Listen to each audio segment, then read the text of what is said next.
Hello students, मेरा नाम है अरुण शर्मा। आप सभी का अरुण कोचिंग क्लासेस में बहुत बहुत स्वागत है। स्टूडेंट्स, आज का हमारा नया टॉपिक है accounting treatment for revaluation of assets and liabilities.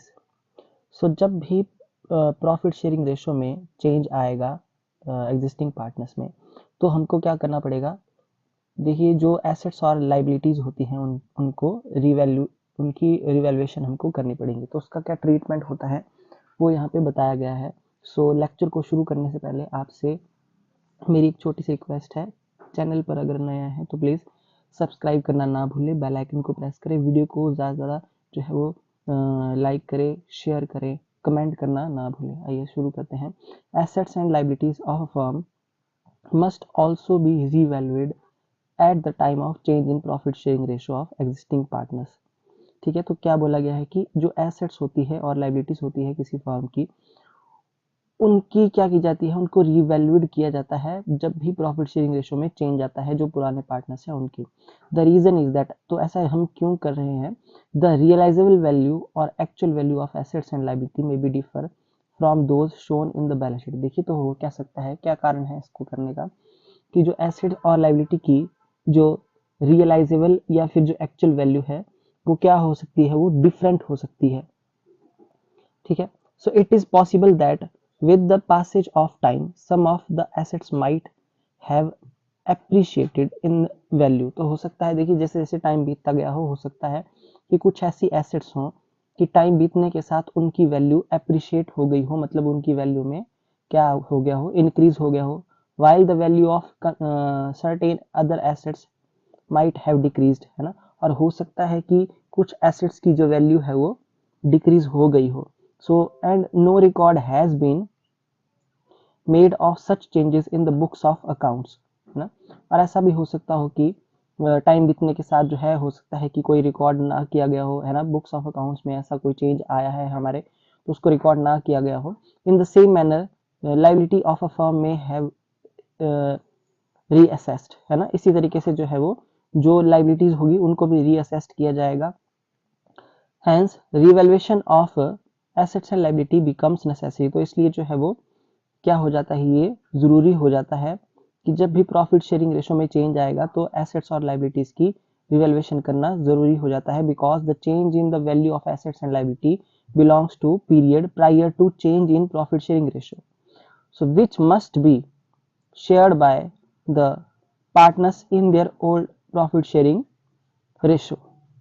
A partner who gains on account of such change should be compensated who lose on account of such change। ठीक है बच्चों, क्या होगा कि रिवैल्यूएशन अकाउंट हम इस कंडीशन में क्रिएट करते हैं, वो एसेट्स और लायबिलिटी की रिवैल्यूएशन के लिए बनाया जाता है ना। तो जो भी हमारा मतलब इससे प्रॉफिट होता है या लॉस होता है ना, ये मैं आपको एडवांस में बता रहा हूँ, तो उसको ओल्ड रेशो में पार्टनर अपने आप में डिस्ट्रीब्यूट कर देते हैं। ठीक है, बाकी यहाँ पे कुछ और भी बातें बोली गई हैं। देखिए, ये जो गेन करने वाला बच्चों पार्टनर होता है वो कंपनसेट करता है सेक्रीफाइसिंग पार्टनर को, है ना। तो ये एंट्री मैं आपको बता चुका हूँ। बट देखिए, यहाँ पे कुछ बातें और बोली गई हैं कि revaluation of assets and liabilities may be recorded in two different ways. तो देखिए, जब भी हम एसेट्स और लायबिलिटी की रिवैल्यूएशन करेंगे तो उसको दो तरीकों से हम रिकॉर्ड कर सकते हैं। पहला क्या है कि when revised value are to be recorded in the books, जो नई वैल्यू होगी रिवाइज्ड वैल्यू उसको हम बुक में रिकॉर्ड करें, एक तो ये तरीका है। दूसरा, when revised values are not to be recorded, जब रिवाइज्ड वैल्यू को रिकॉर्ड नहीं किया जाएगा। ठीक है, ये हमारा दूसरा तरीका है। ठीक है, तो देखिए, फर्स्ट ऑफ ऑल यहाँ पे क्या बोला गया है कि when revised values are to be recorded in the books. तो बच्चों, मैं आपको अभी बता देता हूँ, ये जो जनरल एंट्रीज यहाँ पे लिखी गई हैं ये बहुत ही ज़्यादा इंपॉर्टेंट है। तो जो जो चीज़ें मैं अभी आपको बताऊंगा उसको आप बुक में नोट डाउन कर लीजिए। तो देखिए, जब भी रिवाइज्ड वैल्यू को रिकॉर्ड किया जाएगा बुक्स में तो कैसा अकाउंटिंग ट्रीटमेंट होगा। So in such a case revaluation of assets and liability is done with the help of new account called revaluation account. जैसा कि मैं आपको बता रहा था कि एसेट्स और लायबिलिटी को जब भी उसकी रिवैल्यूएशन की जाएगी तो रिवैल्यूएशन अकाउंट बनाया जाएगा। तो वो केस नंबर 1 में होगा कि जब एसेट्स और लायबिलिटी को रिवाइज्ड वैल्यूज उनकी रिकॉर्ड की जा रही हैं बुक्स में, तो रिवैल्यूएशन अकाउंट बनेगा बच्चों। ठीक है, इस पहले केस में आप इसको लिख लीजिए। सो ये एक नॉमिनल अकाउंट होता है बच्चों। If the credit side of this account is excess, है ना, मतलब इस अकाउंट की अगर जो क्रेडिट साइड है वो ग्रेटर है और डेबिट साइड जो है वो शॉर्टर है ना, so it shows a profit. तो इस केस में क्या होगा, आपको अगर क्रेडिट साइड ज्यादा होगी तो प्रॉफिट होगा, ठीक है। If the debit side is excess, अगर इसकी जो डेबिट साइड है वो ग्रेटर है और क्रेडिट साइड जो है वो कम है ना, तो ये क्या बताएगा, ये आपको फिर उस केस में लॉस बताएगा, ठीक है, ये आपको लॉस हो जाएगा। सो सच प्रॉफिट और loss transfer to the partners capital account, तो उनके पार्टनर के कैपिटल अकाउंट में वो ट्रांसफर किया जाएगा और वो ओल्ड रेशो में किया जाएगा। ये बात मैं आपको पहले बता चुका हूं अभी अभी, है ना, ओके। जो भी रिवैल्यूएशन अकाउंट का प्रॉफिट लॉस होता है वो पार्टनर्स के कैपिटल अकाउंट में ओल्ड रेशो में ट्रांसफर होता है, ठीक है। तो इसको आप जो है यहाँ पे देख लीजिए ध्यान से, और ये पैराग्राफ लिखना चाहते हैं तो इंपॉर्टेंट है। तो देखिए बच्चों, अब जर्नल एंट्रीज पास होती हैं, है ना, देखिए क्या, for decrease in the value of asset. तो देखिए ध्यान से मेरी बात को सुन लीजिए कि जो एसेट होती है उसका बैलेंस होता है डेबिट बैलेंस। तो बच्चों जब भी एसेट की वैल्यू में डिक्रीज आता है तो उसको हम क्रेडिट करेंगे टू एसेट अकाउंट, है ना, तो टू एसेट अकाउंट, और रिवैल्यूएशन अकाउंट को कर देंगे डेबिट, ठीक है। और हम यहाँ लिखेंगे value of assets decrease due to revaluation, ठीक है बच्चों। तो एसेट कोई भी हो सकती है, फर्नीचर हो सकता है, बिल्डिंग हो सकती है ना, जो भी एसेट में डिक्रीज आएगा उसको क्रेडिट करेंगे और डेबिट करेंगे रिवैल्यूएशन अकाउंट को। और अगर इंक्रीज आता है for in the increase value of asset, तो एसेट अकाउंट हो जाएगा डेबिट। देखिए बच्चों, एसेट का बैलेंस होता है डेबिट और उसको बढ़ाने के लिए और डेबिट करना पड़ेगा टू रिवैल्यूएशन अकाउंट को क्रेडिट करेंगे, तो value of assets increase due to revaluation, ठीक है। तो ये जनरल एंट्रीज आप लिख लीजिए। Next, for decrease in the value of liability, अगर लाइबिलिटी में डिक्रीज आता है तो बच्चों देखिए क्रेडिट बैलेंस होता है लाइबिलिटी का, डिक्रीज आएगा तो उसको डेबिट करेंगे, तो liabilities account debit to revaluation account, value of liabilities decrease due to reassessment, ठीक है, ऐसा हम यहाँ पे लिख देंगे। उसके बाद for increase in the value of liability, अब देखिए बच्चों अगर लाइबिलिटी की वैल्यू बढ़ती है तो मैंने क्या बताया, इसका बैलेंस होता है क्रेडिट, तो लाइबिलिटी की वैल्यू अगर बढ़ेगी तो लाइबिलिटी को और क्रेडिट करेंगे, तो revaluation account debit to liabilities account, तो value of liabilities increase due to reassessment, ठीक है, ऐसा हम यहाँ पे लिख देंगे। उसके बाद when revaluation account shows a profit, तो रिवैल्यूएशन अकाउंट को डेबिट किया जाएगा और पार्टनर्स के कैपिटल अकाउंट को क्रेडिट किया जाएगा। तो बच्चों अगर अगर देखिए हमको प्रॉफिट होता है रिवैल्यूएशन से, तो पार्टनर का कैपिटल अकाउंट क्रेडिट होगा, है ना, जितना पार्टनर का कैपिटल अकाउंट क्रेडिट होगा उतनी इसकी वैल्यू बढ़ेगी। तो revaluation account debit to partners capital account, profit on revaluation credit to partners capital account in old ratio में बच्चों ये ट्रांसफर होगा, ओल्ड रेशो में क्रेडिट होगा, ठीक है।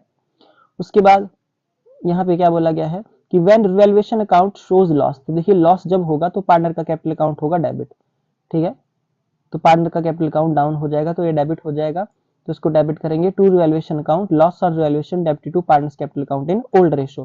तो बच्चों ये जनरल एंट्री सारी की सारी आप नोट डाउन कर लीजिए, बहुत इंपॉर्टेंट है और ये इसका पैराग्राफ भी बड़ा जरूरी है, ठीक है। आई होप आपको ये मतलब सारा पैराग्राफ जो है वो समझ में आ गया होगा एंट्रीज के साथ में, ठीक है। अब उसके बाद अब नीचे आगे बढ़ते हैं, देखिए तो यहाँ पे देखिए परफॉर्मा दिया गया है रिवैल्यूएशन अकाउंट का, तो इस तरीके से इसका परफॉर्मेट होता है। तो इसकी भी दो साइडें हैं, डेबिट और क्रेडिट, पर्टिकुलर अमाउंट, और यहाँ हम लिखेंगे रिवैल्यूएशन अकाउंट। तो देखिए बच्चों ध्यान से मेरी बात को सुन लीजिए, इसकी डेबिट साइड में क्या आता है, इसकी डेबिट साइड में आता है to decrease in value of asset, to increase in value of liability, ठीक है, और टू अनरिकॉर्डेड लाइबिलिटी, ठीक है बच्चों। कोई भी लाइबिलिटी जो रिकॉर्ड नहीं की गई है वो डेबिट साइड में यहाँ पे शो होती है, ओके। उसके बाद यहाँ पे हम क्या लिखते हैं, अगर क्रेडिट साइड में increase in value of asset, तो by increase in value of asset या decrease in value of liability और बाय अनरिकॉर्डेड एसेट, ठीक है, कोई एसेट रिकॉर्ड नहीं की गई है तो उसको रिवैल्यूएशन अकाउंट की क्रेडिट साइड में लिखते हैं। तो बच्चों अगर इस अकाउंट की क्रेडिट साइड ज्यादा आती है, ये वाली साइड, और डेबिट साइड जो है वो कम आती है ना, तो हमको प्रॉफिट आता है तो हम लिखेंगे to profit on revaluation transfer to partners capital account in old ratio, ठीक है। और इन केस अगर डेबिट साइड ज्यादा आती है, यानी कि ये आपकी लेफ्ट हैंड साइड अगर ग्रेटर है और credit side right hand side जो है वो शॉर्टर है, तो लॉस आएगी उस केस में हमको, तो हम लिखेंगे by loss on revaluation transfer to partners capital account in old ratio, ठीक है, और ये क्लोज हो जाएगा। बच्चों या तो प्रॉफिट आएगा या तो लॉस होगा, या तो क्रेडिट साइड बढ़ी आएगी या तो डेबिट साइड आएगी, ठीक है, उस एक अकॉर्डिंग ही सब कुछ हम करेंगे। आई होप आपको इतना समझ में आ गया होगा।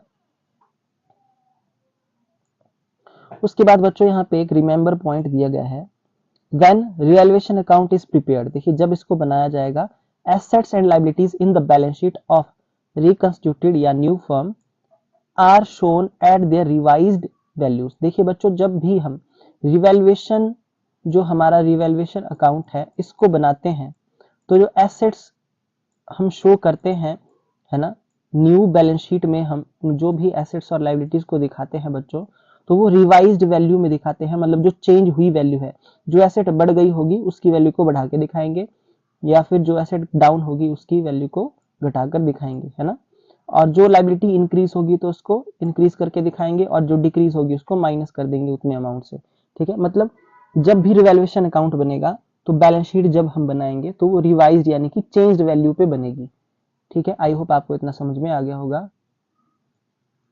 उसके बाद यहाँ पे लिखा गया है preparation of balance sheet of the reconstituted firm. देखिए यहाँ पे क्या बोला गया है कि on reconstitution of the firm, जब फर्म का रिकंस्टिट्यूशन होता है ना, there must be change in capitals of partners, है ना, तो पार्टनर्स की कैपिटल में चेंज आएगा, and in the value of assets and liability में भी चेंज आएगा, ठीक है। So these changes change the balance sheet, तो इससे हमारा क्या होगा, बैलेंस शीट जो है वो चेंज हो जाएगी, बदल जाएगी। So after the change in profit sharing ratio, partners capital account and new revised balance sheet is prepared. तो बच्चों ये बनाई जाती है, और ये कैसे होगा ये मैं आपको खुद जो हूँ वो करके दिखाऊंगा, बना के दिखाऊंगा, है ना, इसका क्वेश्चन मैं आपको पहले बताऊंगा। तो ये था हमारा फर्स्ट पार्ट जिसमें रिवाइज्ड वैल्यू पे जो है वो बैलेंस शीट को बनाया जाता है, ठीक है। आई होप आपको आज का लेक्चर अच्छा लगा होगा। तो इसका जो सेकंड पार्ट है वो मैं आपको नेक्स्ट लेक्चर में करवाऊंगा। आज के लिए इतना ही। Thank you so much.